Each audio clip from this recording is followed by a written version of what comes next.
자, 인터넷 강의, 보통 인강의라고 부르죠. 워낙 각종 시험을 준비하는 사람들이 많다 보니까 관련 시장 규모가 연 3조 원을 넘어섰습니다. 문제는 어떤 강사의 강의를 들어야 할지를 선택해야 하는 건데 이런 경우에 광고보다 댓글에 더 의존하는 경우가 많다고 합니다. 그런데 저희 JTBC 취재 결과 유명 인터넷 교육 업체들이 회사 안팎에서 댓글 부대를 운영하면서 여론을 조작해온 것으로 드러났습니다. 이게 한두 업체의 일탈이 아니라 업계 전반에 만연한 관행이라고 합니다. 먼저 오효정 기자입니다.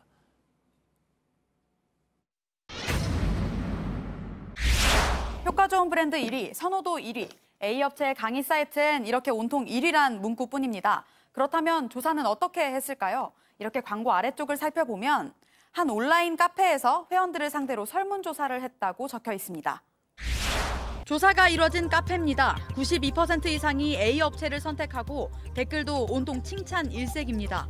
모두 순수한 회원들의 글일까? 아이디를 하나씩 따라가 봤습니다. 한 아이디는 유학, 편입 등 다양한 종류의 카페 8곳에 가입돼 있습니다.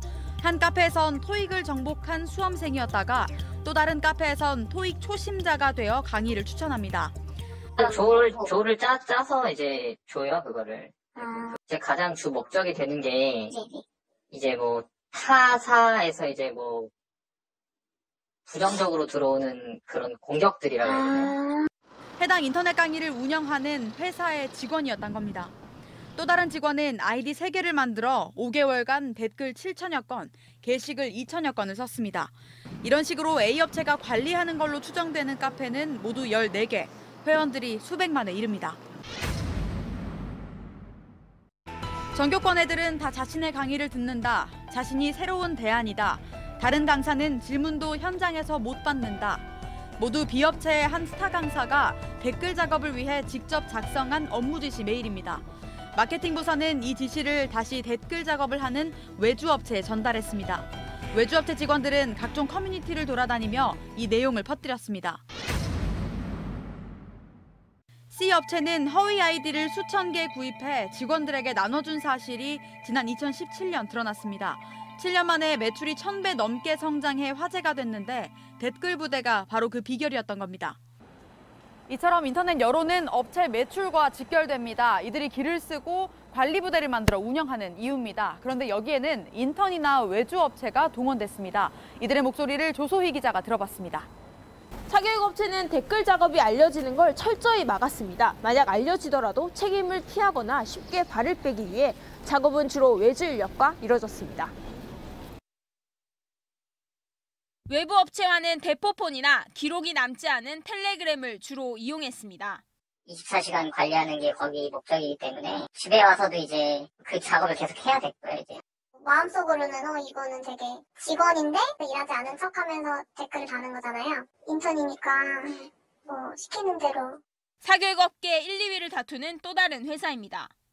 댓글을 다는 알바생들과는 대포폰을 사용하자고 논의하고 수사가 시작될 기미가 보이자 컴퓨터 하드디스크를 파기합니다. B업체로부터 위탁받은 외주업체가 매주 자신들의 성과를 보고한 이메일을 보면 그 이유가 분명히 드러납니다. 뜨고 있는 신진 강사를 견제해야 한다며 검증되지 않은 강사에게 인생을 걸지 말자는 댓글을 쓰게끔 지시한 기록도 있습니다. 외부로 알려지면 명예훼손에 따른 처벌이 불가피한 내용입니다. 댓글 작업에 나선 인턴들은 큰 교육회사 정직원이 될 것이란 기대를 품고 입사했습니다. 인턴으로 들어갔을 때 그냥 거기서 이제 성적 우수하면은 정규직 전환해주고. 하지만 댓글 작업을 계속하면서 자괴감을 떨치기 어려웠고 그만두는 경우가 많았다고 털어놨습니다. JTBC 조소입니다.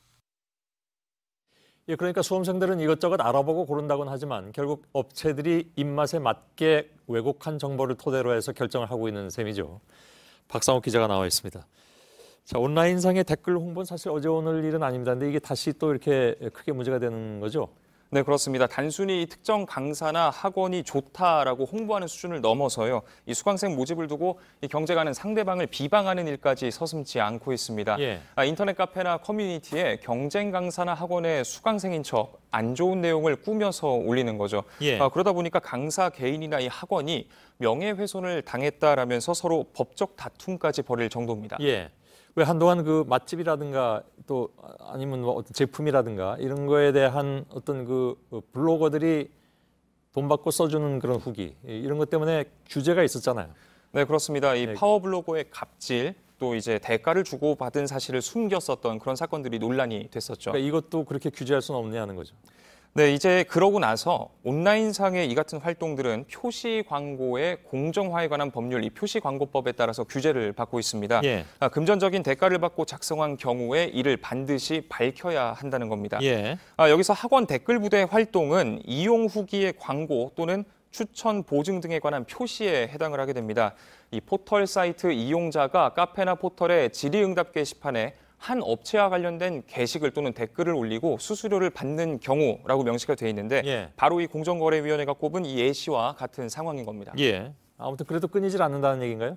네, 그렇습니다. 그건 이 업계의 특성 때문인 것으로 보입니다. 예. 앞서 리포트에서 언급했던 것처럼 7년 만에 이 한 학원의 매출이 1000배나 크는가 하면 반대로 또 소리 소문 없이 사라지는 학원도 많습니다. 예. 시장 규모가 커지면서 학원 사이 경쟁도 과열될 수밖에 없는 거죠.